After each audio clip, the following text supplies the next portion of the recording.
Hi, everybody. Welcome to another edition of Packers Unscripted from Packers.com. I am Mike Spofford, joined, as always, by my trusted colleague, Wes Hodkiewicz. We're coming to you here from our studios at Lambeau Field. Wes, it's just a few days away now. The 2021 season opener, Week 1, Packers-Saints from Jacksonville, Florida. It will be a 3:25 p.m. Central Time kickoff. Our last show here before the season gets underway, so we might as well start off, dive right into it. Keys to victory, offensive side of the ball, what stands out to you? Protect Aaron Rodgers. I mean, that's the biggest key. And it's going to be a key here, Mike, for the first month of the season. No question about that. Very quite likely. Although it seems like we've kind of broken the secret a little bit, even though Matt LaFleur said he didn't want to see who the starters were on the offensive line. Right. It's kind of the worst kept secret now, and it is Josh Myers, and it's probably going to be Royce Newman at right guard. But this is an important game for both of those guys because you have to imagine Dennis Allen and the Saints, those edge rushers, they're going to throw a lot at them. They're going to run some stunts. There's going to be games. You maybe see Demario Davis blitzing. There's going to be a lot of stuff that they want to do to throw them off, especially early on, because you want to see what these guys are going to be able to give you. And for the Green Bay Packers perspective, you have to be ready for that. And it's not just on those two guys. It's going to be on Matt LaFleur with the play calling. It's going to be with Aaron Rodgers and his checks. It's going to be on Aaron Jones potentially being able to step up and block a free rusher. It needs it to be a team effort. And quite honestly, those first 10, 15 scripted plays, seeing what the Packers dial up to make life easy for those rookies and allow them to get comfortable in this offense. Well, and let's be honest here, too. With David Bakhtiari out for a minimum of the first 6 weeks of the season and the Packers going with this, I guess you'd call it kind of a revamped offensive line with Elton Jenkins at left tackle. You mentioned the two rookie starters on the interior. If you don't want the first 6, 7, 8 opponents, however many it's going to be, to attack you in that way, you're going to have to handle the blitzes. You're going to have to handle all the stunts in the games. Aaron Rodgers will have to make defenses pay for trying to do that kind of stuff. And this opener is what will set the tone for that in a sense. Now, that's not to say, obviously, with any team, any offense, any phase of anybody's game, the first game of the season does not define who you are for the next 16 after that, right? I mean, there will be evolution. There will be progress and improvement, especially with young players. But the Packers can kind of put the kibosh, so to speak, from the beginning here on teams that just are going to think, oh, they've got two rookie starters on the interior. Let's do everything we can to mess them up. Well, Aaron Rodgers is going to have some counters for that. He's going to have some answers, and I think we'll see. We'll get a good idea of what those answers are when those situations present themselves on Sunday. If there's ever a quarterback in the league that's going to know where his hot reads are and those type of things, it's going to be Aaron Rodgers, right? Yeah. And to be honest, I wrote this in our insider inbox. The fact that this game's not in the Superdome is going to be huge for everybody on the offensive line. No question. No matter how loud it gets at TIAA Bank Field, it's not going to compare to the noise pollution that you're dealing with in that venue. And let's just make a point, too, because, and I don't know if we'll veer into it too much in today's discussion, but Aaron Rodgers was very complimentary on Wednesday about Matt LaFleur, how he's grown as a leader, how he's grown as a play caller, the way they've evolved this offense so it's not just the same thing every single time. All due respect to Mike McCarthy. Fantastic offensive mind, a lot of success in Green Bay. This offense is different than when McCarthy was here. Yep. They are going to be able to dial some things up to get the ball out faster. They're not going to be relying on plays developing downfield. That's where I think the key is going to be these opening weeks for the offensive line. It's going to be in what Matt LaFleur does, what Nathaniel Hackett dials up, and to your point, the checks that Aaron Rodgers is making, the reads that he's making, to make sure that this offense is able to get into a rhythm and get off to the fast start, Mike, that they were able to do in 2021. Yes, certainly. Last season, the Packers came out of the gates like gangbusters on offense. The other thing, too, is, okay, you can't necessarily count on things carrying over, obviously, from one season to the next, but you go into a season opener like this coming off of the year the Packers had, there are certain things you're going to want to hang your hat on, right? The Packers were the best team in the NFC, second in the NFL last year in third down efficiency. They were the best team in the league with a historically great red zone efficiency, converting touchdowns. Those are the kinds of things that you want to see continue. And when I asked Rodgers about that in his press conference after practice on Wednesday, he said, hey, I want these guys, meaning the coaches, to keep coming up with this new and creative stuff on third down in the red zone. He talked about how third down is kind of Luke Getzey's specific area in terms of the game plan, the quarterback's coach and now passing game coordinator, and then the red zone or gold zone is Coach Hackett. So Aaron's like, hey, keep dialing it up, keep getting creative. You don't necessarily reinvent the wheel every time, but you do the tweaks and the adjustments. You make things look a little bit different. And I sense a quarterback. I wrote about it on the website of how much he and Davante Adams really like the vibe of this 2021 Packers team. But Aaron Rodgers, just in his demeanor and his words and the way he speaks about this team right now, and personally, he strikes me as a guy who is ready to go, and he's telling the coaches, hey, call whatever you want in that helmet. Let's go. Let's go get this thing. And they have the horses to do it, right? I mean, Matt LaFleur and Rodgers at different intervals of the day on Wednesday were basically to a point of listing off all these weapons that they can go to. Yeah. Whether it is Davante Adams, a 4-time Pro Bowler now, whether it is Allen Lazard and Robert Tonyan, who have had a lot of success down there, Marquez Valdez-Scantling. And then, as I think was it Rodgers or LaFleur, one of them said even, and I didn't even get to the running backs yet. I mean, there's just a bevy of options there, and I think that's where the brilliance lies with where Green Bay succeeded last year in the gold zone, was that there was a lot of creativity, but it wasn't just one guy either. There was a multitude of players that stepped up in that area, and Green Bay is going to need that again, because this game, Mike, the Saints are an interesting defense. Dennis Allen's a brilliant defensive mind. I was commending him on our last show. But they have pockets of playmakers in this defense, whether it's Davenport, whether it's Cam Jordan, obviously Marshawn Lattimore. You can go, the list goes on and on. I mean, Malcolm Jenkins has been doing this forever. But there are holes there. I mean, you look at their defensive tackle situation. I mean, Chris Ringo, love the guy. Amazing dude. Yeah. But he wasn't in the National Football League last year, and now he's slated to be their starting defensive tackle. We heard about the issues at cornerback beyond Lattimore.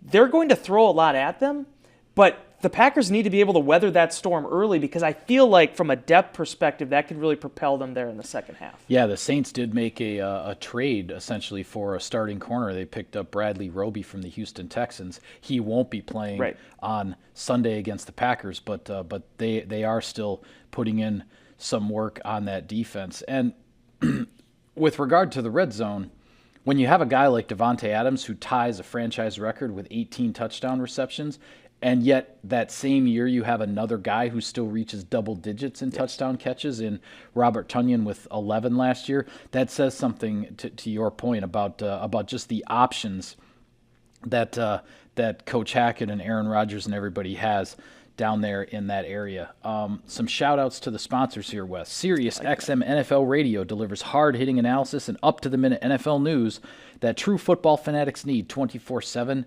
365. And at Cousins Subs, we have something for everyone, like our Wisconsin cheese curds, mac and cheese, golden fries, and creamy shakes, all paired with your favorite sub or sub in a bowl. Cousins Subs, we believe in better. All right. Defensive side of the ball, keys to victory. I have a feeling what you're going to say here. Go ahead. You got to stop Alvin Kamara. You think? Maybe this guy came out in our pre-production meeting where you asked me about the offense and what the Packers have to do offensively, and I still mentioned Alvin Kamara. Because you go back to last year, Mike, 13 catches on 14 targets, 2 touchdowns, 139 yards receiving. Not even talking about what he did as a runner. Kamara's dynamic. And when they don't have Michael Thomas, he's become the lead guy. Doesn't matter if he's carrying the ball. Doesn't matter if he's catching the ball. Well, and now they released Latavius Murray as well, who was thought to essentially be the number 2 or 1A running back in terms of the ground attack. I think there's just even that much more focus on Kamara now. And Ty Montgomery's back at receiver for them. So, I mean, this is the guy. This isn't the Pierre Thomas years where you got all these different, Reggie Bush, you have these different running backs. The mindset's kind of shifted now. There's one horse that they roll with in this race, and rightfully so. I mean, I don't know if I've seen a guy. That 2017 draft class is going to go down as an all-timer as far as the running back position is concerned. Yeah. Aaron Jones and Jamal Williams contributing to that. But Kamara as a dual threat, it's like you built him in a lab. And that's the guy that is absolutely perfect for Sean Payton's offense and what they want to execute. Now, Drew Brees relied on him a lot. It's going to be interesting to see what Jameis Winston does with him. But, I mean, he's the guy. And if they're going to have success against Green Bay and be able to move the ball against this defense and chip away against what they want to do and get some of the pressure off of Winston, it has to start with Kamara, and from Green Bay's perspective, you have to find a counter to that. Yeah.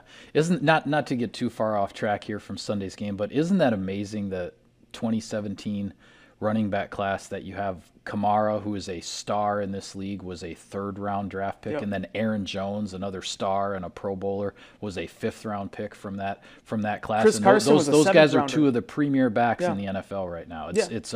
It's rather remarkable. But Insane. you said it with regard to the onus that is on Jameis Winston here to take Sean Payton's offense and as best you can in taking over for a Hall of Fame quarterback in Drew Brees, to hope that it doesn't skip a beat, so to speak, and that they can still be the high-powered offense that they've been for so many years. And Matt LaFleur said it, Jameis Winston has a big-time arm. He is going to try to push the ball down the field.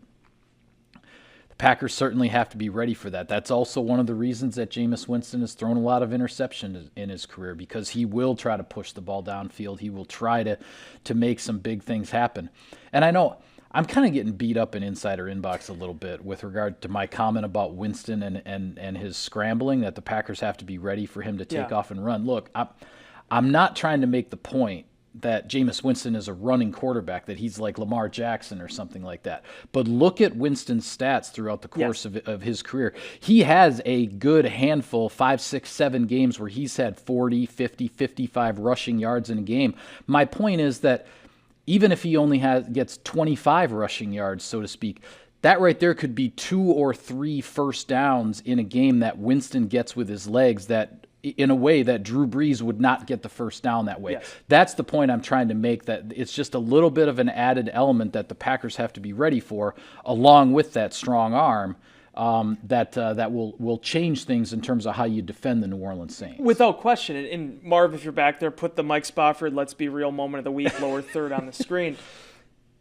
Don't overthink this. Yeah. You're going from seeing Drew Brees, which is, hey, can you get to him in less than 2 seconds, or he's going to get the ball out from the pocket? Yeah, you talk about quick release and timing and everything else. I mean, Drew Brees was a master. Maybe the best, ever in terms of that aspect of the quarterback position.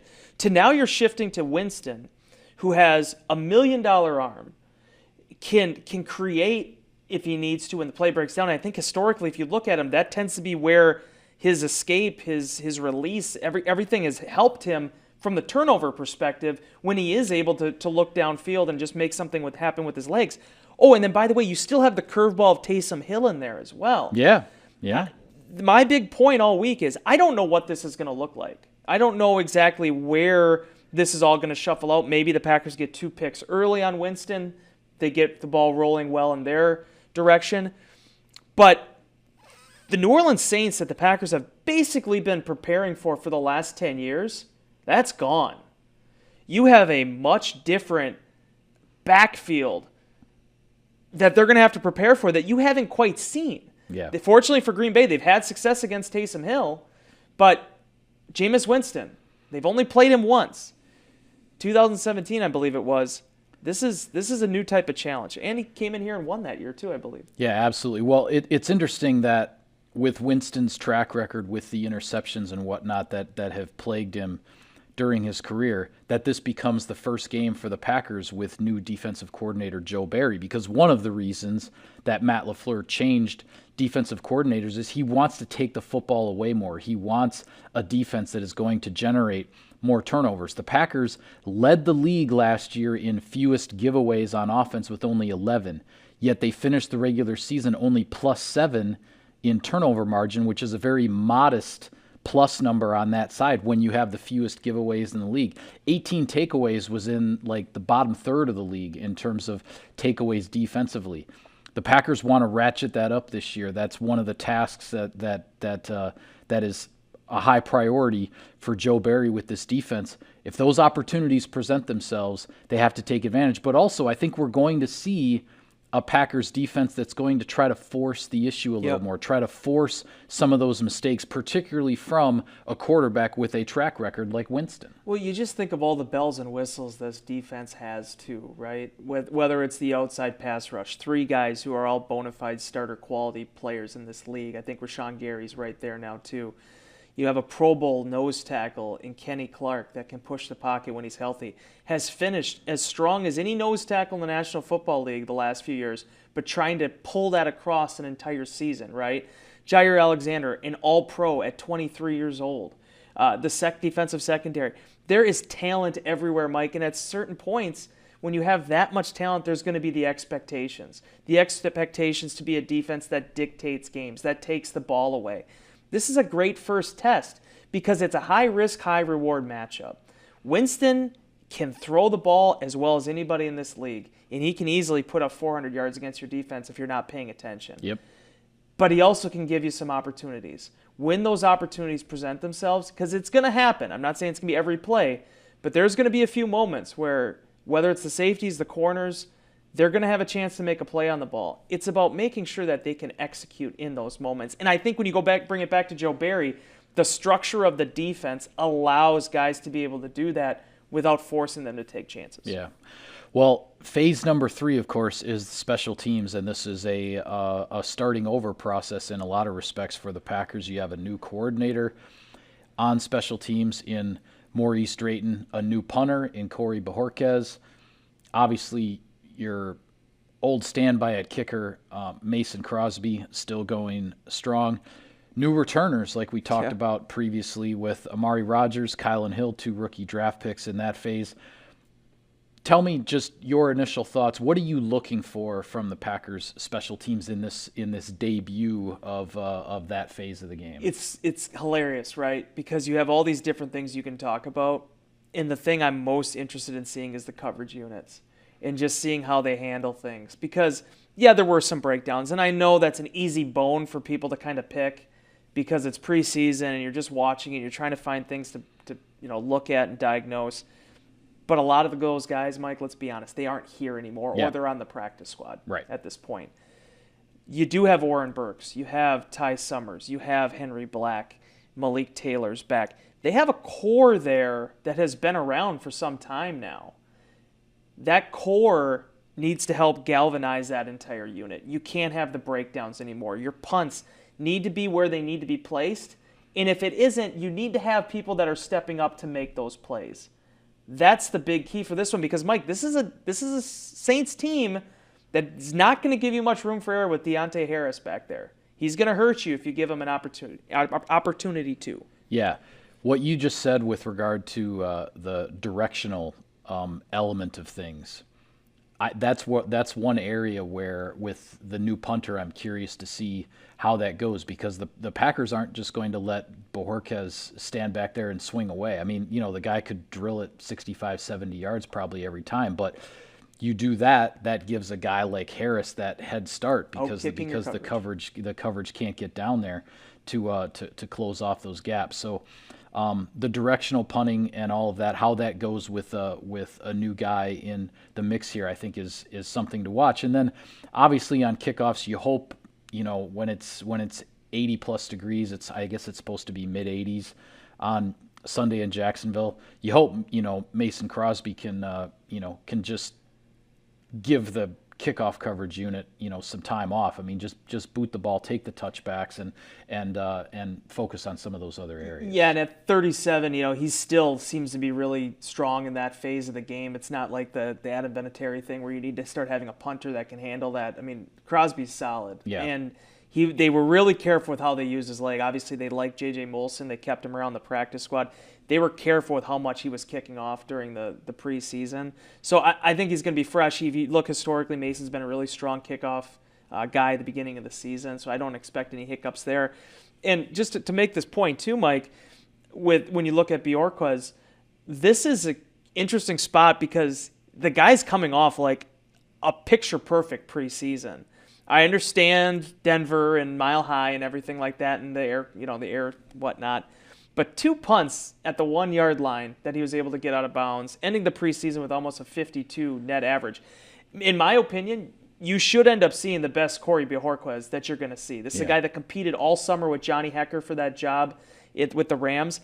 Again, special teams aren't going to be anybody that you're not going to be, getting the microwave popcorn ready to watch special teams usually.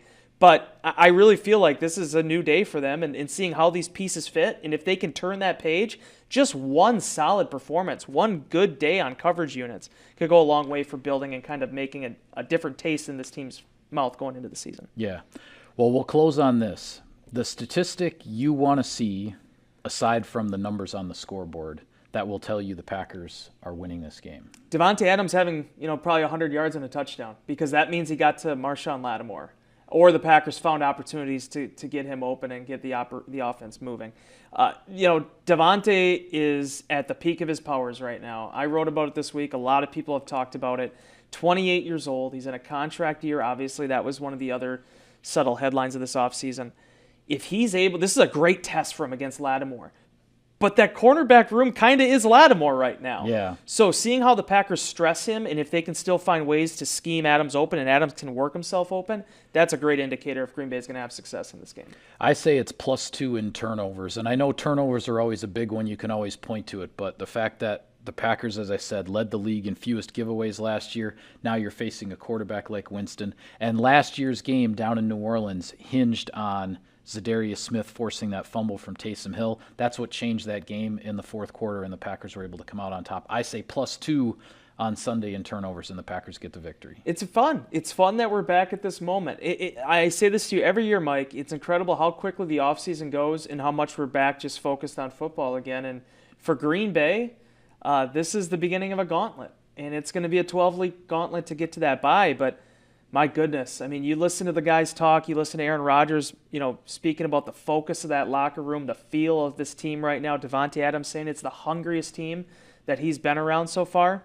They know what's at stake this season, and it starts Sunday against the Saints. Absolutely. With that, we'll call it a wrap on this edition of Packers Unscripted. Be sure to follow all of our coverage of the team and of Sunday's big season opener against New Orleans. We'll have it all for you on Packers.com. For Wes, I'm Mike. Thank you for tuning in, everybody. We will see you next time.